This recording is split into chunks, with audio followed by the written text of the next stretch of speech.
Eu sou a Vânia Manhata de Vasconcelos, venho conversar com vocês um pouquinho sobre doutrina espírita, sobre espiritismo.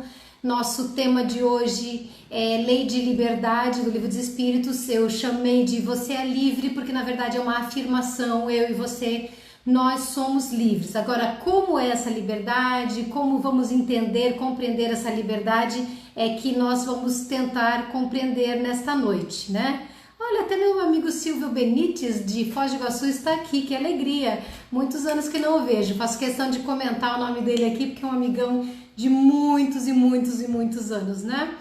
Rosângela Santos, Arlete, Cristiane, Sabrina, legal, gente, não vou comentar mais nome de ninguém agora, tá? Eu comecei, mas já falei nome, já enrolei tudo.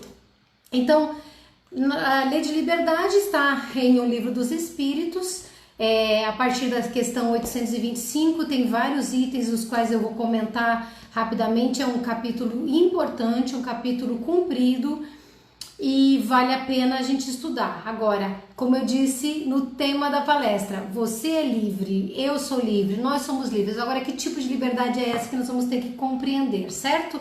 Então vamos primeiro de tudo fazer uma prece, bater assim aquela sintonia gostosa com a espiritualidade amiga que se faz presente nos ambientes daqueles que resolveram sentar aqui na frente do seu aparelho, né, do seu computador, do seu celular para estudar um pouquinho, pedindo que os nossos mentores amigos estejam presentes conosco.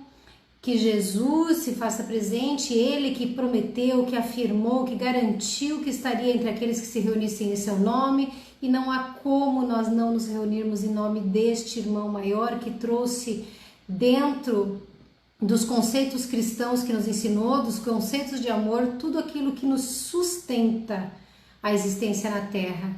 E que nós possamos nesse instante também elevar os nossos pensamentos ao Pai Maior, a esse nosso Criador querido, que toma todas as providências para que a nossa vida sejam as melhores possíveis, e nos sustentando nas dificuldades e nos mostrando que existe um sentido em estar aqui.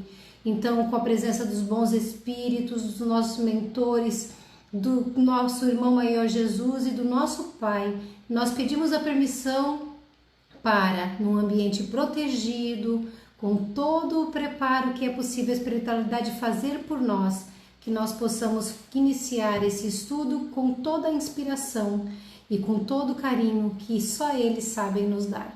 Que assim seja, graças a Deus e graças a Jesus. Então, vamos lá, perguntinha, você é livre? Do jeito que as coisas estão ultimamente, a gente pode até dizer que não, né? Tá meio complicada a coisa aqui no planeta Terra, até no nosso país. Mas e espiritualmente, será que nós somos livres? Então, Lei de Liberdade é uma das leis naturais que o Livro dos Espíritos comenta, explica, e da qual o Livro dos Espíritos partem outras obras. Então, essa lei ela é estudada em outros momentos dentro da codificação espírita. E basicamente hoje eu vou pincelar, tá? Porque não tem como fazer numa palestra curta ou num estudo curto falar profundamente do assunto, mas nós vamos falar de liberdade natural, vamos falar um pouquinho, muito rapidamente, sobre escravidão, sobre a liberdade de pensar e liberdade de consciência e sobre livre-arbítrio e fatalidade. Vocês precisam estudar esse capítulo inteiro, porque ele é muito importante. E esses estudos aqui são para dar uma estimulada no pensamento, uma estimulada no estudo, mas não vão resolver o problema do conhecimento, porque é um conteúdo, repito mais uma vez, bastante importante. Sobre a liberdade natural. O que é liberdade natural? Aquela liberdade que todo mundo tem na nossa vivência, uma liberdade que é da essência do espírito que somos. Temos liberdade natural ou não? Essa que é a questão. Dentro das questões do Livro dos Espíritos, para quem já estudou, conhece, vai saber. Quem está começando agora a aprender, compreender um pouquinho de espiritismo, vai entender que o Livro dos Espíritos é a primeira obra básica, considerada da codificação espírita, embora tenha várias obras para a gente estudar, né, que Kardec estudou antes de oficialmente o espiritismo ser considerado, lançado no mundo em 1857 com esta obra. As questões foram colocadas por Kardec. O Livro dos Espíritos é feito de perguntas e respostas, e as perguntas foram feitas por Kardec e as respostas foram trazidas pelos espíritos. Como médiums, pessoas que têm sensibilidade, capacidade, dom de ver, ouvir, sentir, perceber os espíritos. E Kardec não chegou e disse assim, olha, essa médium aqui ou esse médium aqui, eu vou usar todas as informações que essa pessoa está me dando. Não. Ele fez um estudo bastante criterioso, bastante elaborado, chamado de Controle Universal dos Ensinos dos Espíritos, onde ele capturava, coletava, recebia mensagens que vinham do mundo inteiro, de médiuns do mundo inteiro. Ele fez um trabalho amplo. Todos os lugares que tinham médiuns que mandavam, alguém mandava as mensagens para Kardec, e Kardec chegava lá nas mensagens e lia, estudava, pensava, verificava a razoabilidade, a lógica, comparava com mensagens de outros médiuns. E aí ele dizia, esta mensagem tem verdade nela, por quê? Porque eu recebi, sei lá, hipoteticamente, da Rússia, da França, não, que ele estava da Rússia, dos Estados Unidos e tal, da Itália, hipoteticamente. Então vieram a mesma mensagem, veio de lugares diferentes, de pessoas que não se conhecem. Essa mensagem aqui, ela tem um sentido, mas eu não vi nenhuma outra pessoa, nenhum outro espírito me falar dessa informação. Então, deixemos essa informação guardada para um momento futuro. Bom, então quando se pergunta sobre liberdade natural, parte da resposta dada pelos espíritos é de que não existe liberdade absoluta. Não existe.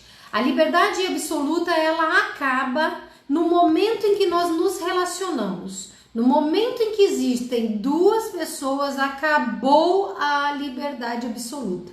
Essa liberdade, a minha liberdade vai em algum momento topar de frente, encostar na sua liberdade. Então nós não temos uma liberdade que seja 100% do tempo, em todos os momentos, em todas as coisas. Então existem direitos a respeitar, direitos meus e direitos do próximo, existem deveres a cumprir, direitos meus e direitos do próximo, deveres a cumprir, deveres meus e do próximo, e existe uma relação em que, se nós aprendermos a respeitar os limites, a nossa liberdade se mantém, se a do outro se mantém também. O grande problema hoje da nossa atualidade, da nossa humanidade, é que as pessoas não sabem mais respeitar o direito dos outros. Direito de pensar, direito de agir, direito de ser.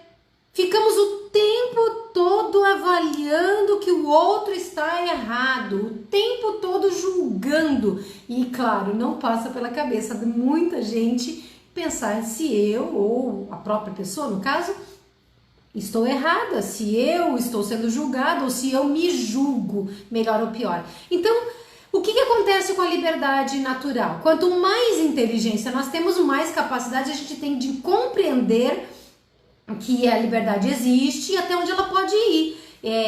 Não tem como a gente acreditar que a liberdade de um homem primitivo, lá no começo da humanidade, seja a mesma liberdade que o homem tem hoje, a mesma compreensão de liberdade. Então, se nós somos mais inteligentes como seres humanos, quanto mais condições morais e mais condições intelectuais, inclusive da encarnação, temos para compreender, mais nós somos responsáveis por tudo que fazemos, menos desculpas da ignorância nós temos. E aí, com relação à liberdade, por que dentro do Livro dos Espíritos se trata da escravidão? Porque é óbvio que a escravidão é um problema de falta de liberdade. E o que significa a escravidão? Significa não só o exercício de poder de um sobre o outro ou os outros, mas significa um abuso de força que é contrária à lei divina. Sim, é abuso de força.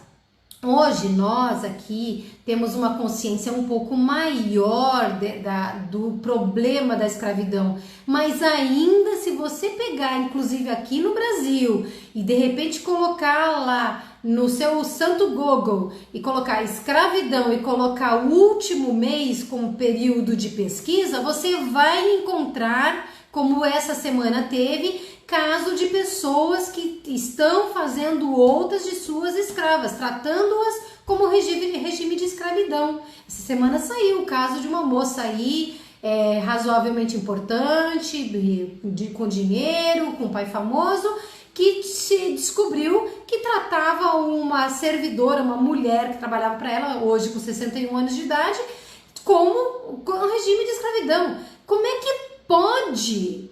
Como é que pode a gente entender, a gente não perceber isso? A gente percebe, mas esta mulher não percebia. Ah, não percebia? Gente, falei agora há pouco que quanto mais inteligentes, menos desculpas temos. Todo mundo percebe. Todos nós percebemos. Então por que a gente faz? Porque nós temos livre-arbítrio e a gente vai falar de livre-arbítrio já já. O que acontece com a escravidão? O próprio Livro dos Espíritos tem uma expressão. Ele vem dizendo o seguinte, mas Kardec pergunta, porque não sei se vocês lembram que existia escravidão na época de Kardec, inclusive, né? Aí Kardec diz assim, mas e quando uma pessoa trata os seus escravos com humanidade, dá tudo aquilo que precisa, dá alimento, dá roupa, trata com cuidado, né? E pensa até, esta é a pergunta de Kardec, e pensa até que se ele libertar os seus escravos, a vida dele pode se tornar muito pior. Isso é a pergunta de Kardec, que é uma pergunta que muita gente se fez, e se bobear hoje, se a gente fosse falar a respeito, talvez alguém comentasse realmente sobre isso. Não é verdade? Eu dou tudo para esta pessoa, ela não tem nada, sou eu que dou casa, comida, roupa, trabalho, eu que sustento, banco 100% da vida dessa pessoa. Se eu libertar, para onde ela vai? Quem vai pagar? Como é que ela vai conseguir trabalhar se ela não tem preparo, não tem experiência, só faz, sei lá, arruma a cama, por exemplo? Aí os espíritos falam o seguinte, que isso é uma grande falácia, um grande sofisma. Vocês conhecem o significado da palavra sofisma? O significado da palavra é um argumento ou um raciocínio muito utilizado, inclusive hoje, na nossa realidade, que é uma aparência de verdade, mas o raciocínio, na verdade, ele é enganoso para nos levar ao erro.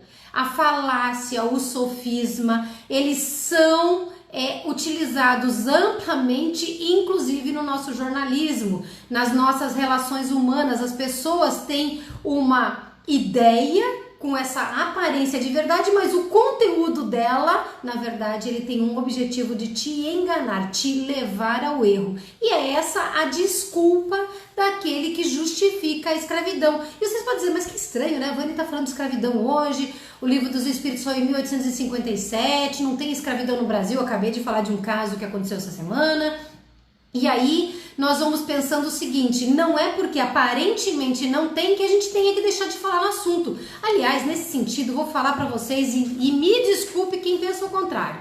Tá uma campanha gigantesca aí que não pode falar, inclusive, do assunto escravidão, obras como importantes, nem vou citar, que foram parte da história do teatro, do cinema, que não podem mais ser levadas em consideração. A gente não pode mencionar por quê, porque isso é uma violação dos direitos humanos, e foi uma violação.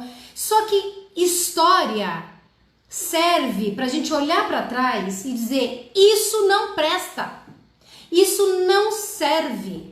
Isso não pode ser esquecido para que nunca mais ninguém volte a fazer. Então o Livro dos Espíritos, que naquela época tinha escravidão, menciona, e eu menciono porque está na obra e porque a gente tem que saber que ainda existe sim no mundo quem utilize da mentira, de uma falsa aparência de verdade, de um sofisma para justificar o que é injustificável. Agora, a escravidão desaparece quando?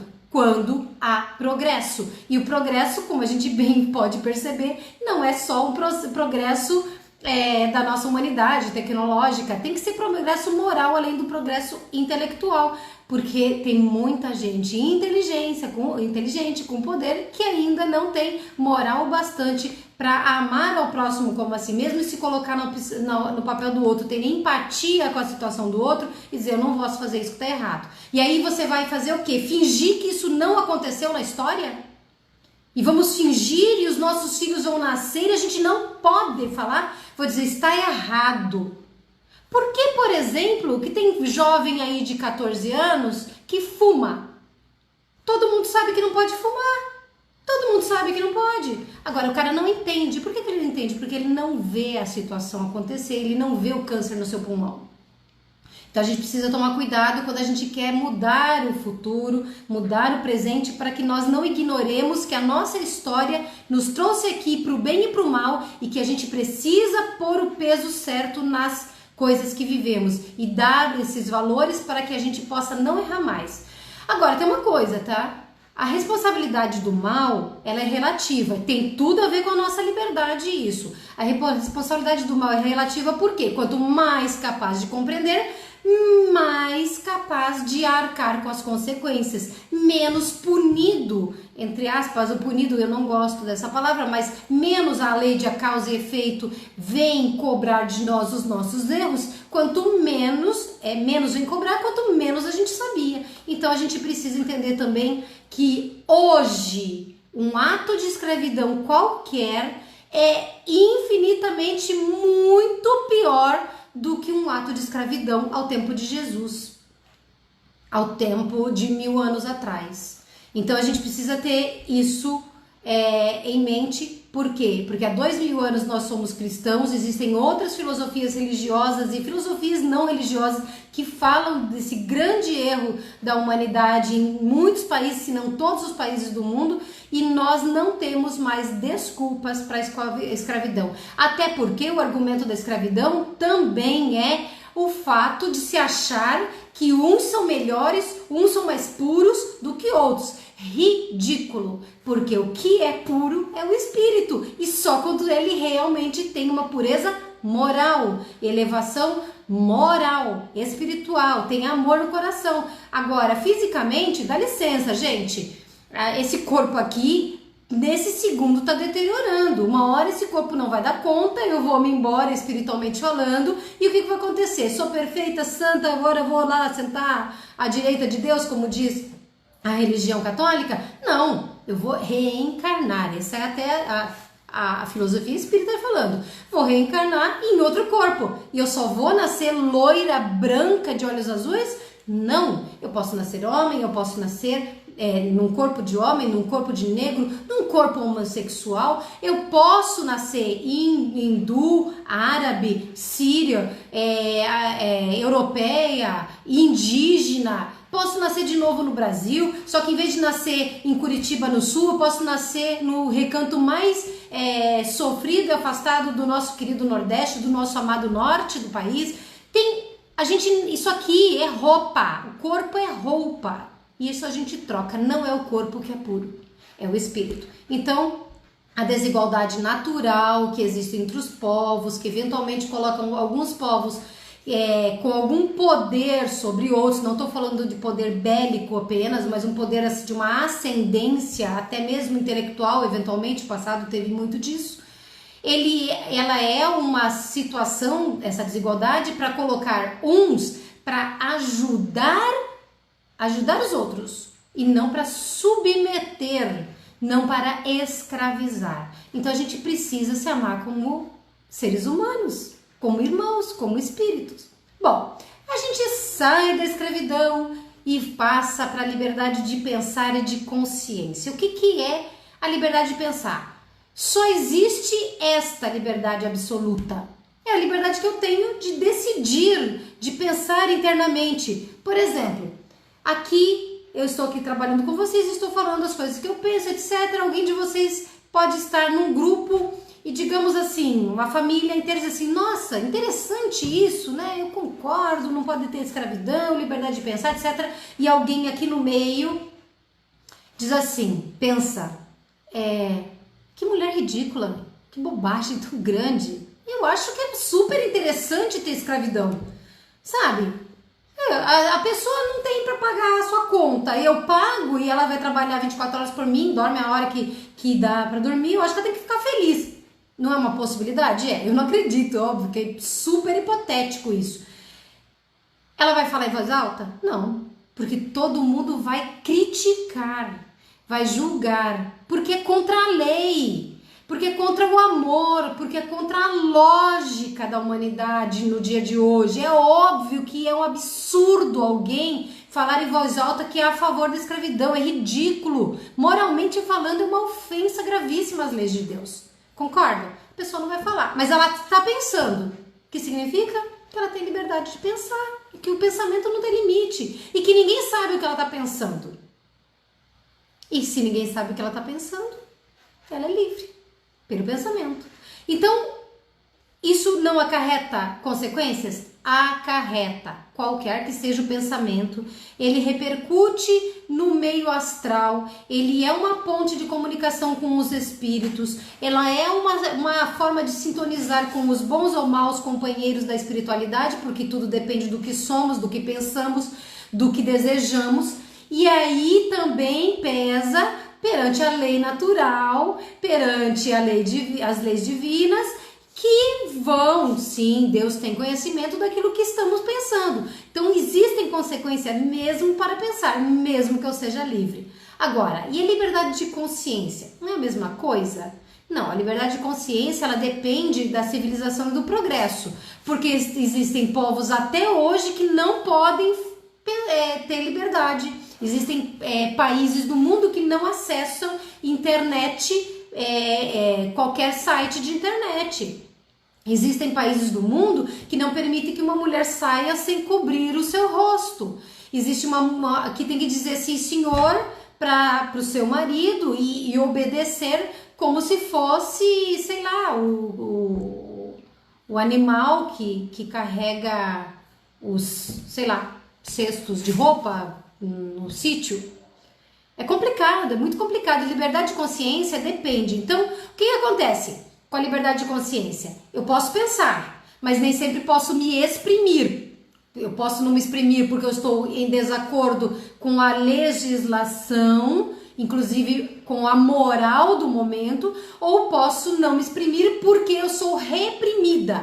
Aliás, tomem cuidado, porque neste país estão fazendo de tudo para que nós sejamos reprimidos. Isso é um assunto que vale a pena dar uma olhadinha quando vocês passarem para o assunto não espiritual, mas para o assunto material da nossa existência aqui no planeta Terra e no Brasil. Então, a repressão de atos exteriores, ela vai poder ser feita. Vânia não pode mais fazer palestra, não pode mais falar de espiritismo. Ok, Vânia para de ser espírita? Não para, porque a liberdade de pensar eu continuo tendo, e a liberdade da minha consciência eu tenho, mas eu não posso exprimir.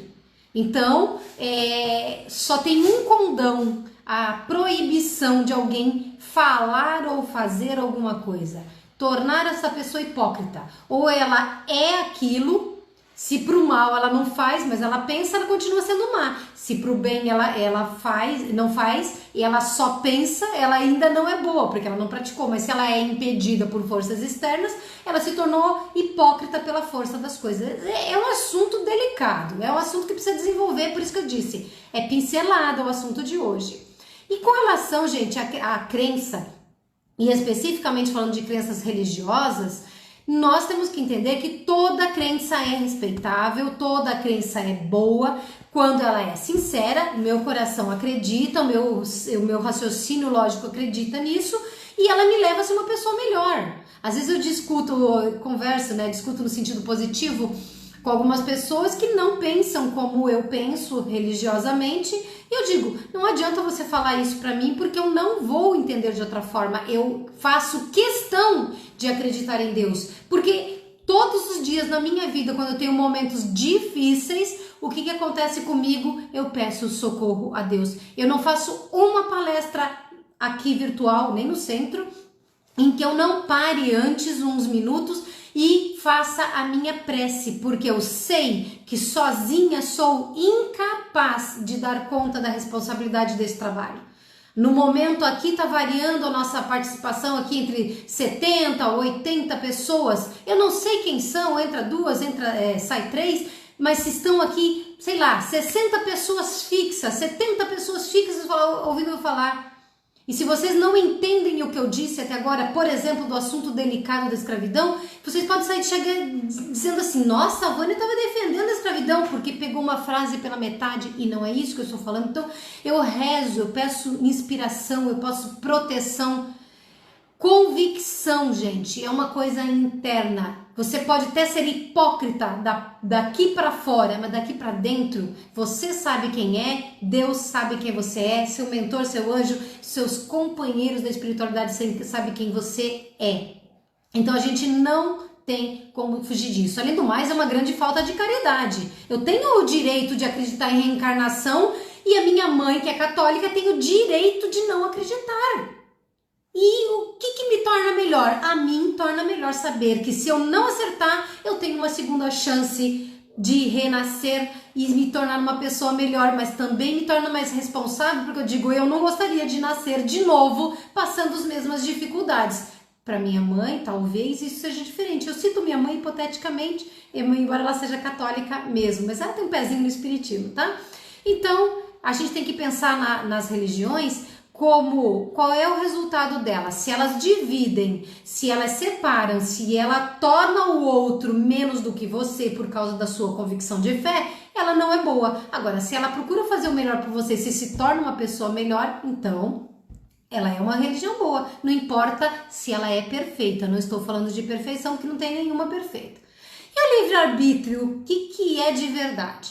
Nós temos liberdade de pensar e com o tempo, conforme o progresso, o lugar que nós moramos, a gente vai tendo cada vez mais liberdade de agir, inclusive espiritualmente, porque quando nós somos criados simples e ignorantes, nossa liberdade de agir ela é muito menor, é muito mais restrita. É como pegar uma criancinha que está com 1 ano de idade e você vai deixá-la fazer algumas coisas sozinhas, a maioria não é sozinha, algumas coisas considerada, sei lá, talvez um desafiozinho maior, mas dentro do mundinho de uma criança de 1 ou 2 anos. Agora, com 10 anos, ela já faz diferente. Uma criança de 5 anos não pode ficar sozinha em casa. A criança de 14, um adolescente de 14 vai ficar, vai ajudar a fazer comida, vai sei lá o que vai fazer dentro da sua condição de aprendizado. Então, conforme a gente desenvolve, tanto na encarnação quanto espiritualmente, a nossa liberdade vai aumentando, nós vamos tendo liberdade de pensar, vamos melhorando intelectualmente, aprimorando a inteligência, desenvolvendo o valor moral, os conhecimentos da moral e vamos tendo mais condições de agir. Quanto mais condições de agir e mais condições de ter liberdade de realizar aquilo que eu penso, mais responsabilidade eu tenho. Então, lá no começo, tanto da vida carnal quanto da vida espiritual, é menor a liberdade. Hoje nós temos uma liberdade bastante grande, embora nem todo lugar do mundo seja assim. Aí, vocês podem pensar, bom, temos liberdade para pensar, temos liberdade para agir, algumas coisas mais, outras coisas menos, né? Vivemos no Brasil hoje, pelo menos na aparência, nós temos liberdade para nos manifestar, nós temos liberdade para tomar decisões, etc. Mas existe uma tendência em mim a fazer uma coisa errada. Eu tenho uma tendência a um vício, uma compulsão, um equívoco de conduta, isso daí eu não consigo fazer diferente, eu não consigo agir melhor. Gente, isso é predisposição do espírito. E a predisposição do espírito não é uma predisposição do corpo. O corpo, ele tem os instintos E ele pode nos levar a fazer algumas coisas, mas quem aceita a necessidade do corpo é o espírito. Então, se eu tiver uma compulsão, por exemplo, a mentir, é uma compulsão não da minha boca, do meu sistema todo de comunicação, de fala, não é o meu neurônio que está me mandando mentir, mas ressalvadas as partes neurológicas, tá? Mas eu, espírito, que tem uma compulsão, isso aí é da minha predisposição. Eu preciso mentir? Não, eu vou me trabalhar, eu vou pedir ajuda, eu vou fazer um tratamento, eu vou observar, eu vou me cercear, porque eu só cedo às más condutas ou aos maus instintos que tenho carregados do que eu sou como espírito, se eu quiser. Então a resistência é do espírito, mesmo que o corpo tenha algumas reações instintivas ou fisiológicas. Não é a matéria que dá faculdades ou capacidades ao espírito. O espírito pode ser influenciado, mas quem decide é o espírito. Então, desculpem dizer, mas não existe a desculpa de dizer... eu peço desculpas a dizer, ficou estranha a frase, né? Desculpa a dizer, mas não existe justificativa ou desculpinha de eu não consigo mudar. Não, isso é falta de vontade de mudar. Falta de vontade, tá? Até o Livro dos Espíritos diz assim, ó: se um homem tem instinto assassino, é seguramente seu próprio espírito que o possui, e não seus órgãos.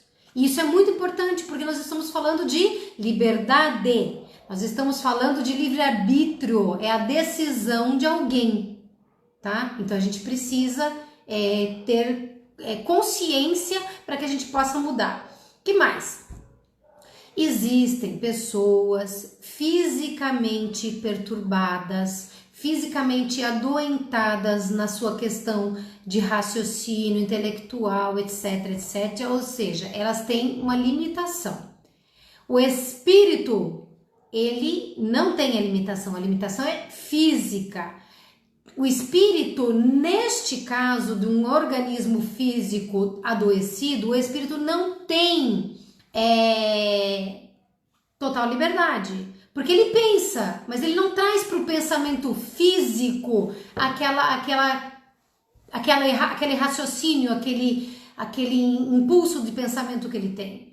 Porque aquilo provavelmente, ou seja, uma solicitação de uma prova por qualquer razão, uma expiação por qualquer razão, uma necessidade de expiação, mas o fato é que um organismo deficiente tem um espírito que não consegue ter liberdade, mas tem consciência. O espírito tem consciência, mas essa consciência não está física, tá? Neste sentido, a ação da matéria é importante, nesse sentido. Eu não sei, vou falar para vocês, honestamente, eu não sei se seria realmente o melhor caso de exemplo, mas vocês conhecem uma doença, como é que é?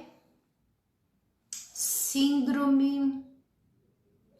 Não recordo o nome da síndrome. Uma síndrome que a pessoa se bate, ela não controla o físico, ela se bate, ela bate uns nos outros, ela fala um monte de palavrões, ela xinga o tempo todo. Recentemente eu vi um caso de uma menina que tinha um dos casos mais severos do mundo, em que ela machucava, chegava a machucar os pais, que já estavam ficando mais idosos, de tanto que ela batia em si e nos outros, neles. Ela não conseguia se controlar. Aí teve uma situação de um tratamento até que foi experimental, em que ela corria até um grau de risco, mas ela disse, eu vou fazer, porque eu não aguento. Ela vivia machucada, ela se machucava, ela não era vontade de se machucar, ela se batia, ela não controla. Ai, gente, me deu branco total no nome dessa síndrome, mas é uma síndrome muito triste, muito complicada. Essa menina fez a cirurgia e ela parou de xingar, ela parou de se bater e ela tem uma vida normal. Isso, recentemente, faz uns 15 dias que eu vi isso, por isso que eu não recordo o nome da síndrome. Mas veja só, ela espiritualmente ela tem consciência, mas ela não conseguia controlar o corpo. É muito complicado, então a matéria tem peso. Mas, por exemplo, uma pessoa alcoolista, ela perde o controle do corpo, não perde? Bebeu demais, perdeu o controle. fez bobagem, qualquer coisa. Na verdade, no caso do alcoolista não existe justificativa. Por quê? Porque ele teve uma decisão, eu vou beber. Claro, em algum momento perdeu esse controle, porque daí entra o vício físico, etc. E aí tem todo um tratamento, é uma doença que se traz para o corpo físico. Mas o primeiro gole foi decisão, o segundo gole foi decisão, não é compulsão. Então, quando a gente se priva da razão por causa de um vício que voluntariamente mergulhamos nele, nós temos a responsabilidade. Uma outra forma da gente pensar sobre uma perda de liberdade com relação ao livre-arbítrio é a questão do status social. Conforme a posição social, a pessoa pode não ter liberdade total. Um político, ele não vai falar tudo o que ele pensa. Ele vai ter que fazer aquilo dentro do sistema dele, o que ele pode manifestar, porque qualquer coisinha que ele diga pode reverter numa compreensão negativa. Eu não estou falando dos nossos políticos nem da nossa atualidade, estou falando de uma hora do genérico. Que se ele falar tudo o que ele pensa, ele obviamente ele pode estar numa situação que as pessoas interpretarão mal o que ele está falando ou tentando fazer pelo povo. Ou então, sei lá, vamos dizer, uma pessoa com um certo status não pode rica ir numa rua tomar um chopp sentada no barzinho na calçada, porque essa liberdade dela foi tolhida pelo status dela. Então, a questão da liberdade é assim, eu tenho liberdade de pensar, eu tenho liberdade de consciência, mas nem sempre eu posso manifestar a minha consciência, nem sempre eu posso manifestar o meu pensamento, e conforme o meu estado de saúde física, mental e o meu status social e a minha localização dentro desse planeta, em que sociedade eu estou, eu posso ter mais ou menos liberdade de agir. Agora, tendo liberdade de agir, tendo liberdade de pensar, a responsabilidade do que pensamos e agimos é nossa. Deus sempre vai levar em conta, ele vai pesar certinho o que é responsabilidade nossa e qual é o esforço que nós fizemos para fazer a coisa melhor, viver melhor, ajudar a sociedade, ser útil, amar mais, colocar-nos no lugar do outro, doar da gente para a sociedade, para a existência, melhorar intelectualmente, nos esforçar para dominar as más tendências, etc. E aí eu fecho com uma pincelada rápida com a relação à fatalidade, porque muitas pessoas, e isso está no Livro dos Espíritos, a fatalidade, muitas pessoas podem pensar, ok, nós tem lei de livre-arbítrio, tem lei de liberdade, tem liberdade de pensar, liberdade de consciência, existe responsabilidade se nós abusarmos, por exemplo, no cerceamento da liberdade do outro, na escravidão, nós temos a decisão das nossas vidas em nossas mãos, se não tiver esse cerceamento exterior, mas existe fatalidade, nem tudo eu decido. E aí o Livro dos Espíritos vai dizer o seguinte, ele fala 2 vezes frases parecidas em coisas diferentes. Uma ele fala que existe fatalidade apenas na escolha que o espírito faz antes de encarnar para suportar determinada experiência física, determinada expiação ou prova. Então, sim, neste caso, eu escolho o que vou viver antes de encarnar. Depois de escolhido, encarnou, não tem mais fatalidade, sim. Não vamos desviar a prova. Neste sentido, pré-encarnatório é uma escolha, porém se torna fatal a partir do momento que reencarnamos. Não tem como Vânia deixar de ser Vânia e viver a experiência que a Vânia tem que viver porque escolheu lá. E com vocês a mesma coisa.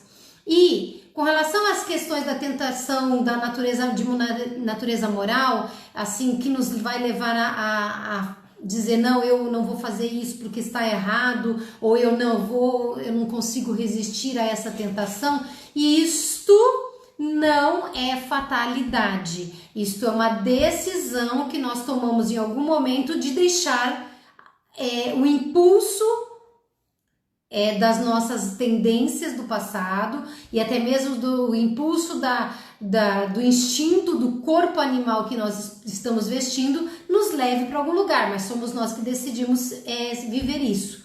Nós nunca estamos sozinhos. Para o bem e para o mal, nós vamos sempre emitir ondas que nos farão sintonizar. Então, se eu quero ser uma boa pessoa, se eu quero corrigir os meus maus instintos, as minhas más tendências, estarei sempre me esforçando para lutar contra elas. Isso já é uma sintonia que eu estou construindo com aqueles que vão me fortalecer, vão me ajudar. Deu uma bobeada, passou a ser vigilante, não orou, não trabalhou para lutar, é óbvio que pode ser uma fissura que permita a influência negativa e que a gente caia em tentação.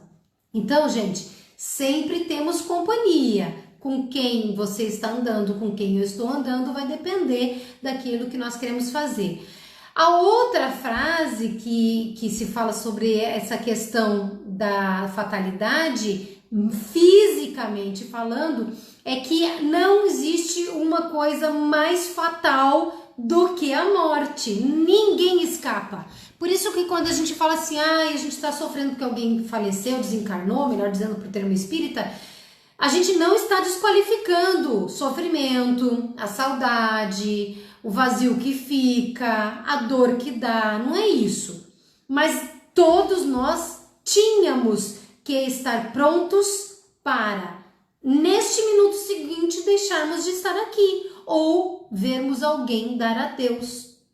Porque é a única fatalidade. Depois de encarnar, a única fatalidade é a morte. Mas, Vânia, você acabou de falar que o Livro dos Espíritos explicou que é fatal tudo aquilo que nós escolhemos antes de nascer. Mas a fatalidade de lá é, bom, você é orgulhoso, então você vai passar a determinada experiência que testará a sua tendência a continuar agindo de forma orgulhosa. Você é egoísta, você estará num meio onde você terá que ser caridoso, poderá aprender a ser caridoso, mas você será tentado a repetir o seu erro de egoísmo. E aí você decide. Mas morte é fatal. Quando?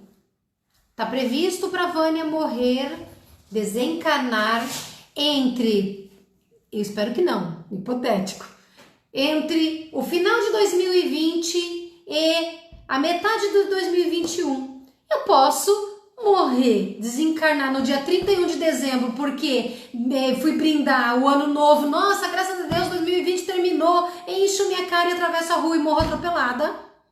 Ou eu posso desencarnar lá na metade do mês porque eu estou no trabalho, atravessando a rua com todo o cuidado do mundo, indo para o restaurante no intervalo do meu serviço, do meu escritório, e aí uma pessoa perde o controle e bate em mim, porque a minha fatalidade de lá é de que eu desencarnaria de modo violento.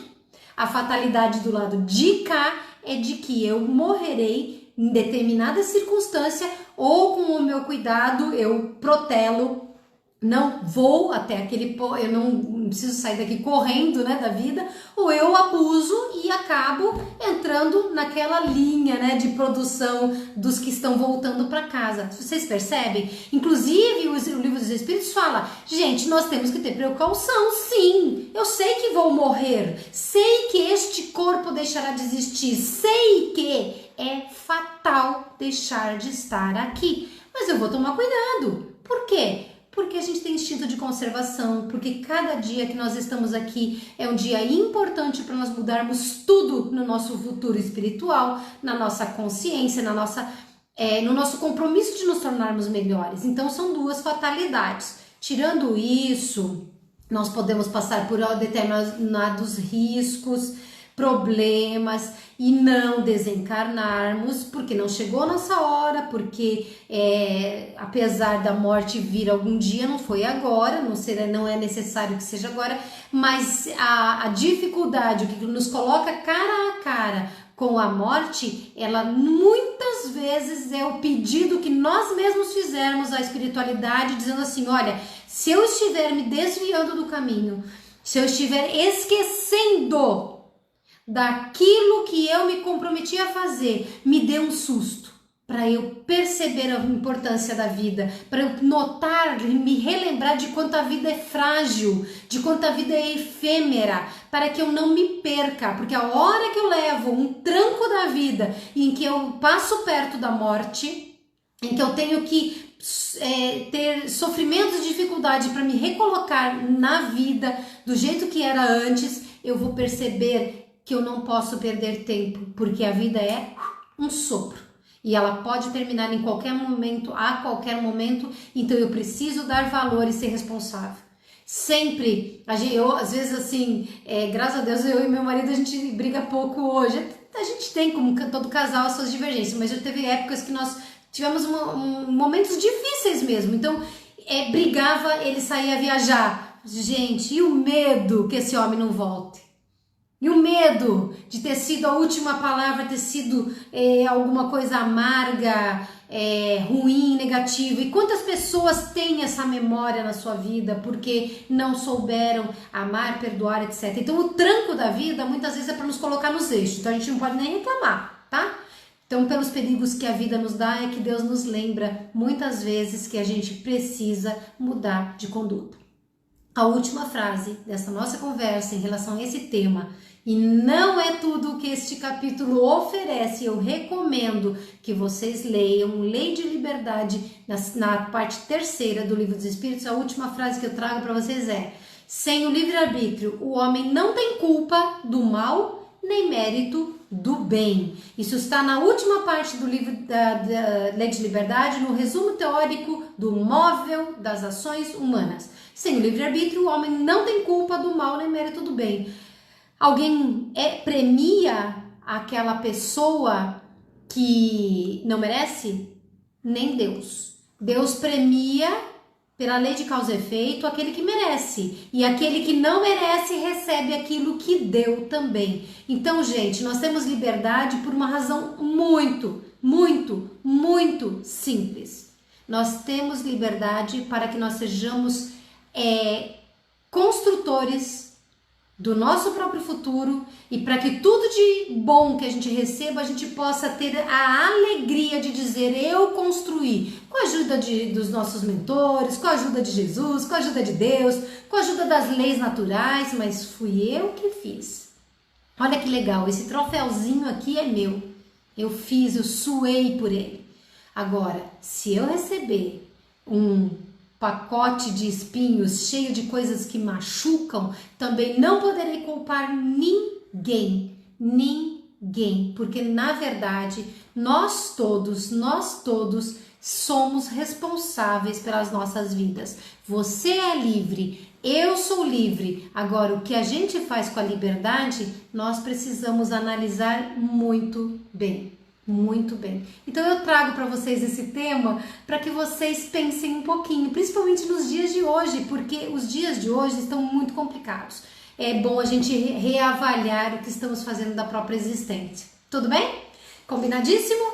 Gente, eu vou então encerrar, esperando que vocês tenham uma noite de muita paz, uma semana de muitas alegrias, de super reflexão, para que vocês possam parar na frente daquele espelho que você prefere para fazer, sabe, aquele cuidado da aparência, ou então aquele espelho interno que você fecha os olhos assim: agora eu vou olhar para mim.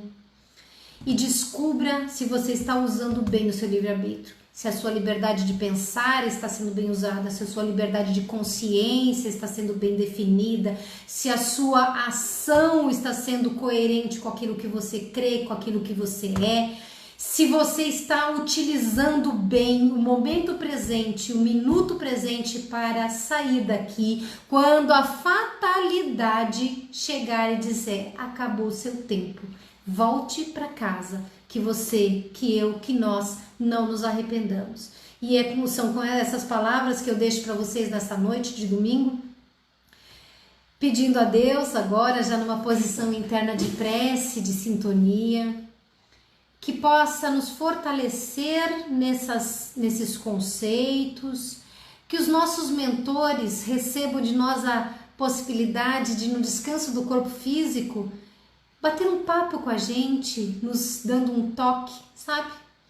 daquilo que a gente pode melhorar, pode fazer diferente, pode continuar investindo, para que a gente pare de apontar o dedo para o outro e culpar o outro, julgar o outro, seja qual for o outro e qual o erro que a gente acredite que ele cometa, para que a gente possa olhar para dentro de nós mesmos. Que nós, fazendo tudo isso, esse exercício de autoconhecimento, de autoamor, porque é autoamor querer ser melhor, possa nos tornar pessoas melhores mesmo. Pessoas mais bondosas, mais generosas, mais corretas, mais ativas naquele bem que nós queremos ver no outro. Que Deus nos perdoe nos nossos erros, que Ele reconheça em nós a nossa gratidão por tudo que faz por nós e que Ele possa nos atender todos os pedidos para que nós sejamos pessoas melhores e consigamos fazer diferença no mundo. É com esse respirar do corpo e da alma que a gente pede que Deus penetre em nós, que Jesus nos envolva, que os nossos amigos espirituais que estão aqui ao nosso lado nos deem um abraço gostoso, aquele abraço que a gente está sentindo falta mesmo.